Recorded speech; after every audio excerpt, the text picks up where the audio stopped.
La paix chez vous, la paix chez toi. L'ancien Premier ministre israélien, Shimon Peres, a un jour déposé un dossier d'immigration en vue de l'obtention de sa nationalité. Oui, vous l'avez bien entendu. L'ancien Premier ministre israélien, Shimon Peres, a un jour déposé un dossier d'immigration en vue de l'obtention de sa nationalité en s'engageant à être loyal envers le gouvernement de la Palestine. Cette information qu'a partagée le patriote américain S.J. Anon, qui fait réfléchir. N'oublie pas que 17 nous a toujours dit infiltration, pas l'invasion. Alors, je ne sais vraiment pas quoi faire de cette information. Ce que je vais vous demander, dans le respect mutuel, dans les commentaires, de me dire ce que vous pensez de cette information. N'oubliez pas que Donald Trump également nous avait parlé du certificat, de l'extrait de naissance de Barack Obama. Oui, il avait beaucoup été attaqué en disant que ce gars-là, c'est pas ce que vous croyez, il n'est pas né aux États-Unis. Même le frère d'Obama a fait beaucoup de révélations, n'est-ce pas? On n'a pas encore eu cette interview qu'il devait faire, je crois, avec Tucker Carlson. Je ne sais pas si c'était un peu trop tôt pour la faire. En tout cas, dans cette phase de révélation à l'humanité de ce monde obscur qui se révèle à toi. Alors, selon cette information, vérifiée, revérifiée. Alors, encore une fois, Shimon Peres voulait être palestinien. Il procède toujours par infiltration. Alors, je ne peux pas faire de commentaires là-dessus pour l'instant. Je voulais juste partager l'information dans ce RVOA News, Radio La Voix de l'Afrique News. Abonne-toi, partage. Je suis dans ma phase de repos. C'est la fin de l'année. Juste pour vous le dire, je suis dans ma phase de relaxation. Et je vais vous dire, ça me fait beaucoup de bien. Ça me fait beaucoup de bien. Je me repose et puis je fais des rappels essentiels. Je sélectionne certaines informations sans vouloir créer trop de mystère ou de drame. Parce qu'on a pratiquement toutes les mêmes informations. Et comme je l'ai dit, en ce qui me concerne, tout a été dit concernant ce mouvement de grand réveil. Et je sais, moi, ce que j'attends. C'est un peu cela que je veux dire. Et j'estime que je vais préserver mon énergie et me concentrer sur mon environnement immédiat, surtout en cette fin d'année. Okay? C'est une période où nous devons faire le point de 12 mois. Okay? Comme certains ont décidé qu'une année, ça allait être 12 mois. On pouvait décider qu'une année, ça allait être quoi? 24 mois. Hein? Ben oui, qu'est-ce qu'il raconte Mohamed? Ben oui, il faut sortir du conformisme. Ok? Alors, je trouve que cette information est fracassante. Elle a été partagée par S.J. Anon qui nous sort des choses fantastiques. Alors là, on regarde sur le document, je vais zoomer un peu. Département de l'immigration, on ne voit pas trop bien, c'est un peu flou. Ok, je sais pas. En tout cas, c'est le département de l'immigration de la Palestine. Là, c'est sa demande apparemment. Ok, là, on va plus bas. On voit gouvernement de la Palestine, département de l'immigration. Là, c'est apparemment en hébreu, je crois. Attendez, je vais voir plus bas. Bref, je voulais juste partager ce document. Je trouvais assez intéressant. Là, au bas, on voit janvier 1944 ou 46. Ok, faites une capture d'écran. Et puis, vous avez des logiciels fantastiques sur tous les... je sais qu'il y a pas mal de gens qui ont de super logiciels ici, qui peuvent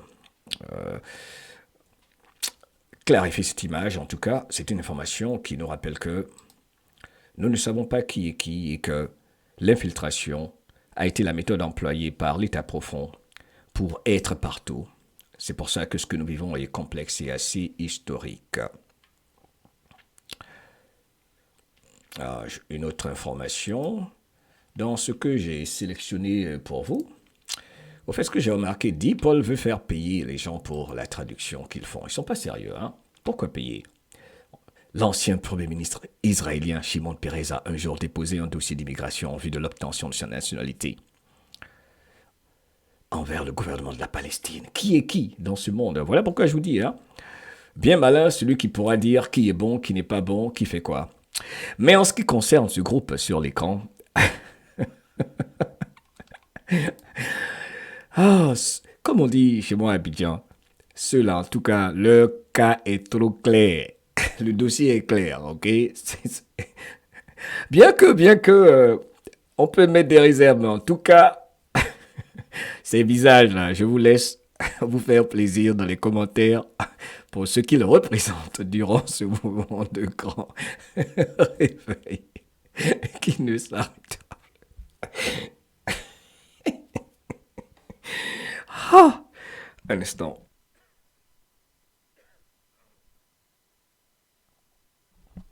Sorry, man. Je vais me moucher, sérieux, je devais me moucher un peu là. Alors, euh, ces visages-là, en tout cas, leur dossier est clair. Alors, ces gens-là font qu'on se pose des questions,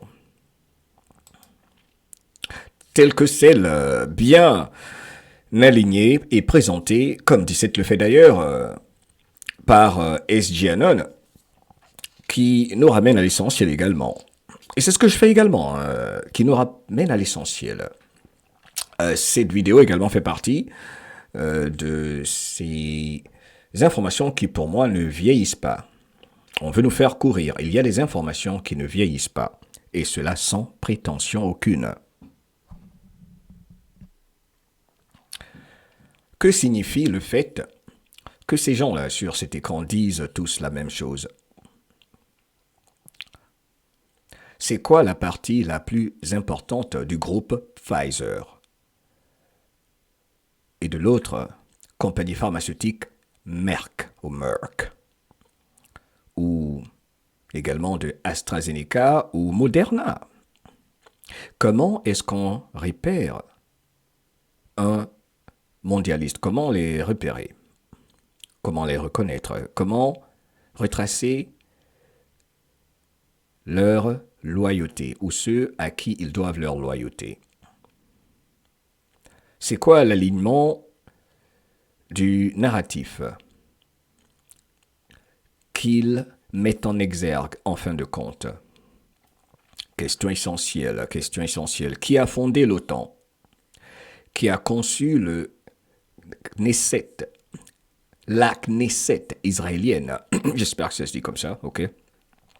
Qui a conçu la Knesset, K-N-E-S-S-E-T israélienne? Encore une fois, s'il vous plaît, dans les commentaires, dites-moi exactement comment ça se dit, comment ça s'écrit, enfin bref. Qui a conçu la Cour suprême israélienne? On en a déjà parlé, je vous avais parlé de cette dissolution de la corporation d'Israël, parce que toutes les nations de la planète sont des corporations. Pourquoi existe-t-il une société de l'État d'Israël portant le numéro d'immatriculation 0E027515? Pourquoi l'adresse de correspondance de cette société de l'État d'Israël est-elle l'ambassade d'Israël à Londres, dans l'enceinte du palais de Kensington? Les questions désagréables ont des réponses sensées. Voir plus haut, une vision de 40 000 pieds, comme d'ailleurs Dissette aime le dire souvent. Comment ça va? Et je t'invite d'ailleurs à aller regarder cette vidéo, ici même sur cette chaîne Radio La Voix de l'Afrique, où je parle de la dissolution de l'État d'Israël. C'est le titre sur la vignette, la dissolution de l'État d'Israël.